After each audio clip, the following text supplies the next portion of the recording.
So the Turbo KE70 project is in full swing. I've got parts arriving so that I can electroplate the headlight intake, but the rear housing for the turbo being specially manufactured right now out of a pretty crazy material. I've just about finished the redesign for the stereo surround with all of the gauges and switches, but in anticipation of all of those, I need to finalize a couple of last things on the car, so let's get them done first. This is my new favorite tool right now. Currently I've got a flat blade in there so that I can do chamfering, but it also has the option of radiusing, and you can adjust the depth by adjusting the guard as you would on any router. You can see that a little bit overly ambitious with this outside chamfer because, as we all know, I'm a new person and I didn't even use a test piece. I just went straight for it and hit the outside chamfer there. But I reduced it for this inside chamfer, which I think looks quite nice. Anyway.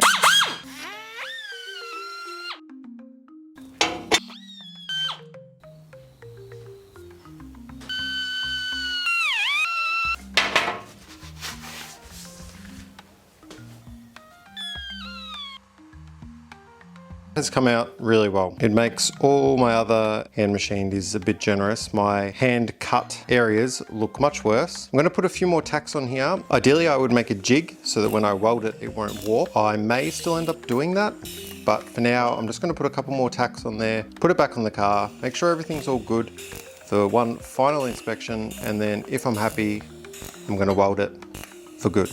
So let's do that. Hot but not too hot. That's a scientific form of measurement. I remembered now what I was going to do, which was break this off so that I could weld around here. I might try and do that first, and then if I can't get around, there's not too many tacks in there, so I'll be able to break it off. Overall, I think the welds are looking not too bad. You can see I kind of ran off a little bit here. I definitely don't pretend to be an expert on welding, but I am going to change my cup that I have on the torch now to a larger one.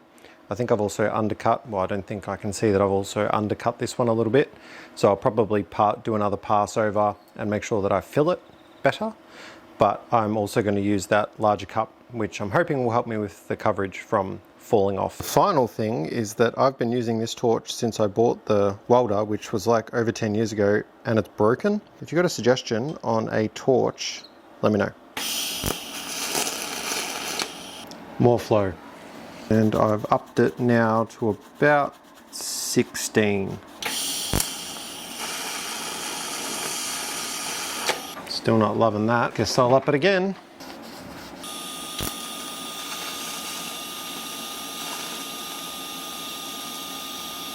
Can't see anything. Is it better? I don't know. Obviously still undercut, and I will come back in with the filler. Yeah. I'll try in a different spot. That's looking not too bad. A little bit of contamination here. Possibly maybe I could turn up the pre-flow. I'm not sure if that might have something to do with it, or maybe this is contamination from where I ended this run. But either way, I think that's looking pretty nice. So let's push on. Just going to do a final test to see what the position looks like. Pretty good. I don't think it's warped. I'm still not happy that this line is pointing that way, and it would be better if it was just back a little bit this way. It's a little bit deceptive because the chassis rail actually comes out a bit, and that's kind of the line that it seems like I've copied with the turbo, because it's sort of parallel to this face, just about. But in reality, I actually need it to be that little bit further around, so. Obviously decided to put a tack in a genius position up underneath here. That wasn't too bad actually.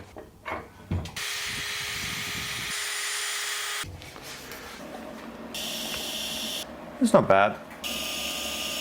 I don't know, I think it might be the post flow actually, now that I say that out loud. I reckon I need longer post flow. Everything's fine, and then when the gas cuts off, obviously we get the contamination, the oxidation. We push on. That's probably enough welding whinging from me. In the meantime, I ventured up to Angelo's so that I might steal a lonely thermostat housing to clean up for a mini side project. If there's a spider in there, it's going to be dizzy.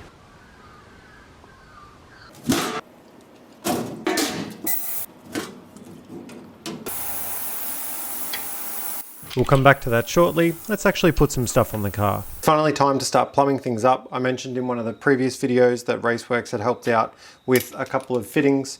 Perhaps let's try and run one of the oil feed lines first. I also mentioned in one of the previous videos I'll be trying to use stainless fittings on the turbo so that hopefully they don't discolor with the heat. And then I'll be using the black fittings for the engine, so hopefully we'll help it blend in a little bit better. I already have one of these 1/8 MPT to -4 AN fittings on the oil filter sandwich plate, which you already saw me put on. And then over here we can see the big boy -10 fittings that I'll be using for the oil drain. Almost forgot.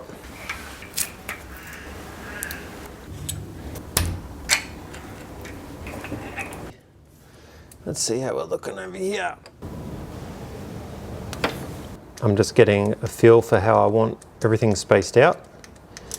I'll obviously fix up some of the slack, and I think I'll put a mount perhaps off the top of this to hold either here or in the middle or either side or something like that. This line that's running down here I will attach appropriately somewhere on the engine, and then this one I will run over to water feed. Before I carry on, let's button up a few things on the thermostat housing.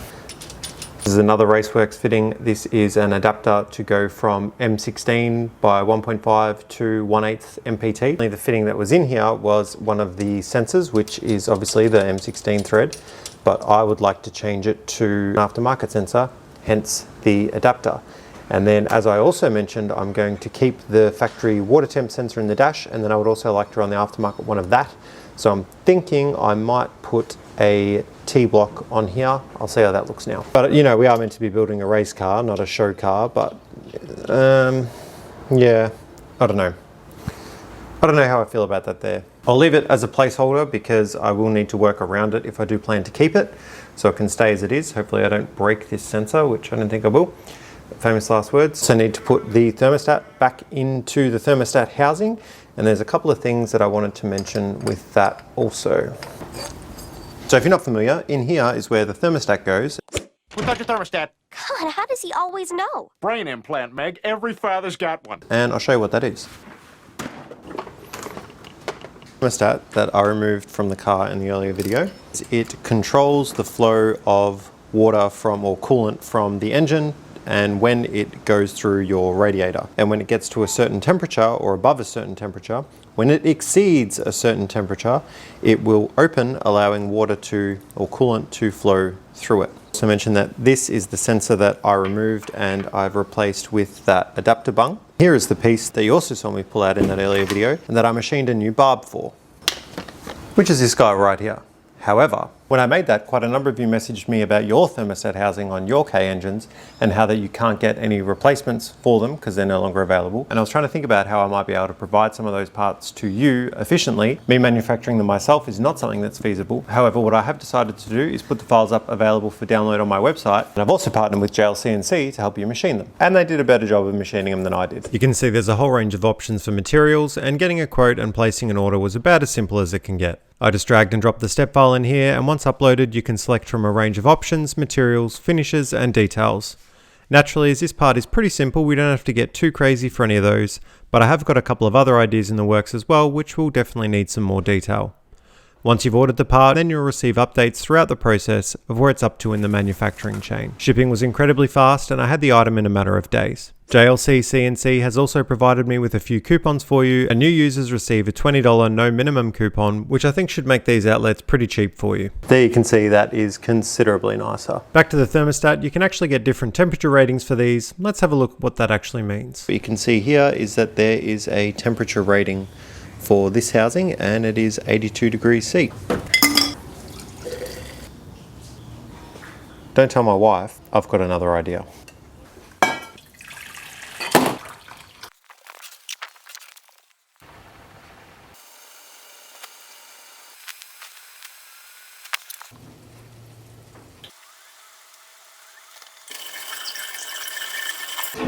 You already know, hopefully now you have a better understanding of how a thermostat actually works. The final thing that I wanted to mention with this is that you can see there's this tiny little bypass hole here. Sometimes you'll see people drill holes in these to allow a little bit of coolant to flow through. I am sort of tempted to do that in this case because, hopefully I actually put this in the right way, that way, that way. Yes, this is going to be my feed for the water to the turbo, as I mentioned. And then there'll be another line that comes back into this inlet to the water pump. This won't really be sucking anything through at all unless the thermostat is open. Because when this is on top here, there's no flow actually coming through here. I'm not really sure how much of a consequence that's going to have because turbo is going to have an oil feed which will do plenty of cooling in itself, and usually my understanding is that with the water feed, generally speaking, it's more for like convection cooling, mostly after you've turned the car off, I believe. Not an expert on that, so you can correct me if I'm wrong. All that is to say, I'm not going to drill a hole in the thermostat and I'm just going to see what happens.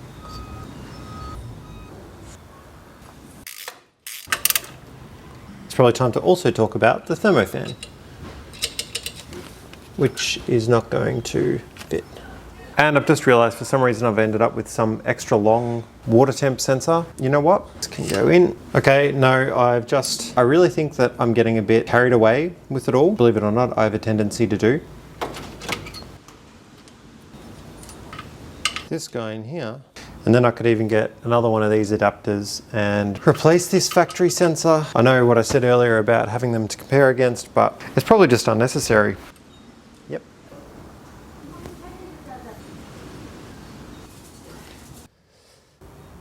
Priority now is getting the car started, and I can't believe I'm actually going to be able to say this. I think we can start bolting a few things on.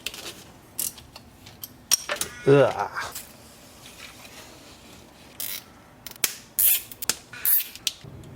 Oh, that is fuel return.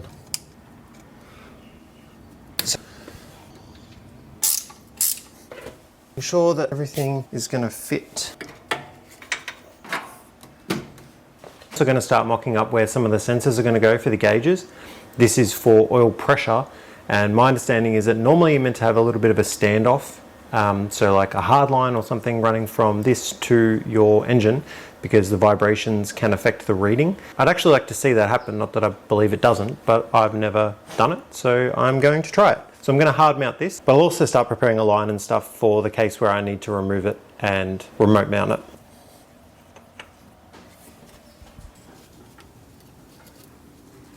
This is what was previously the temp sensor, which you saw me move before. So now it's not going to be long enough to reach around to the other side. Things I'm going to remove it anyway. For now, I'm just going to tuck this one back and cable tie it off. However, we can continue on with our wiring for the thermofan. So I'm going to run this back down along the block. Being that I'm going to have to pass this through the firewall along with the other one, and I don't want to mix it up or forget in the future, which is very possible.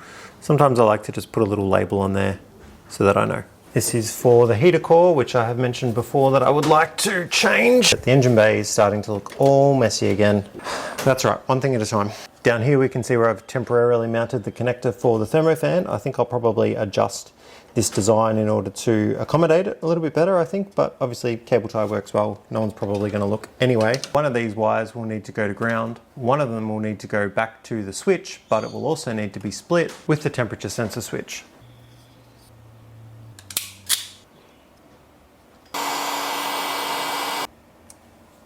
Ground for the fan.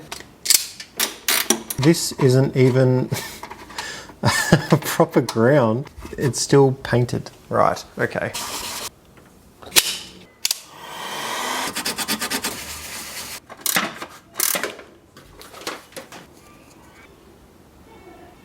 Time for the J-pipe to come off. I should mention that I'm pretty happy with the position of the rear housing and the core. I may tweak the core ever so slightly around a little bit more, but the compressor housing obviously needs to come around a bit as well.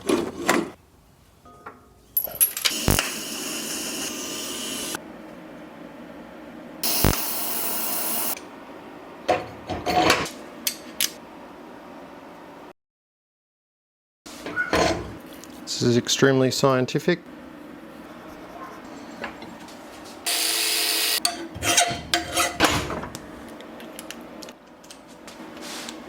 Made for it.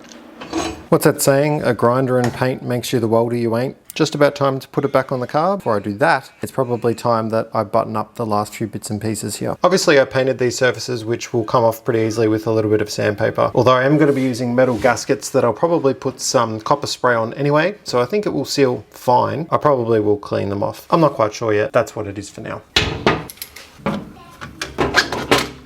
As I said, I'm pretty happy with the relationship between the rear housing and the core, so I'm going to put the V-band back on now.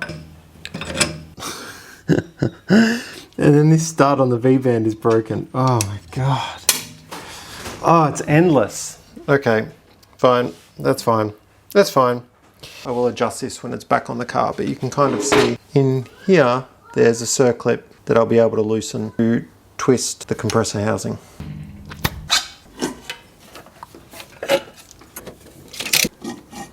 Previously mentioned, I'm not sure how this is going to go with sealing, but we will see. I have got the gasket to go on there. I will still spray some sealer on this as well to try and help with that. Thought I already had a gasket for this, but it turns out I don't. This is a gasket for the twin outlet, which is obviously much smaller as opposed to the larger one that I need for the single outlet. So I'm going to need to order one of them.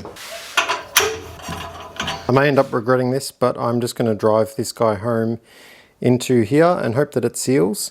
I'm thinking that I might need to put a little bit of a standoff here so that it will seal inside. Yeah, I've got a feeling we're going to be coming back to this. I'm going to start preparing the spare grub screw that I have in anticipation of this leaking, but for now, it's going back on the car. Probably a little bit hard to tell. I'm trying to get it as best I can, but this is also pretty corroded as well. I think probably what I'm going to have to do is get another manifold and surface it on the mill, just prepare one in anticipation of this whole thing needing to be replaced.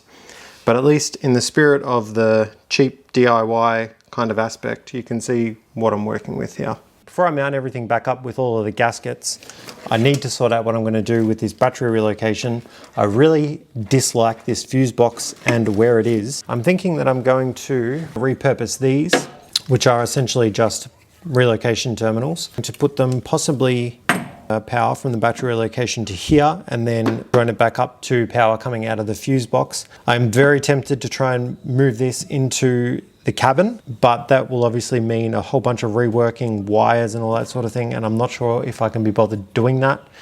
Being that this was meant to be a relatively simple job, if I can make it fit and not look hideous, that's what I'll do. Watch this space. All right, that's about all I've got time for this one. I really appreciate you watching. I've got so many things that are just about done now that I'm ready to put on the car. I think the next episode is going to be a big one. Don't forget to jump on my website and download those parts that I've made available. Let me know what you thought. Any questions or comments. I really appreciate you watching. See you in the next one.